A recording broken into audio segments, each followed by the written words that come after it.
بەپێی زانیاری داتاکانی وێزگەی کەشناسی باشە سوار کە وەرمانگرتووە لە ماوەی 24 کاتژمێری ڕابردووتە 0.8 ملم باران باریوە کۆی ڕێژەی بارانبارینی ئەم ساڵ گەیشتووەتە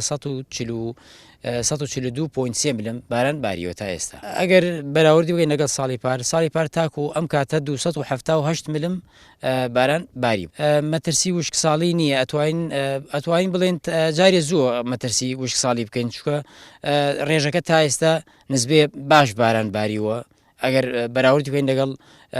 ساڵی پێرار تا ئەم کاتە 25 ملم باران باری بوو لە کۆتایی ساڵیشە تا کە لە کۆتایی مانگی 4 گەیشتووە 220 ملم باران باری بوو کە وش ساڵی نەبوو.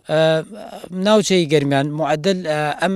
ناوچەی گەرمیان و ناوڕاست عێراق ئەتوانین بڵێن وەکو معدل 200 بۆ 400 ملم باران ئەگەر ببارێت ساڵانە ئەوە مەترسی وشک ساڵی نییە و نزبەیەکی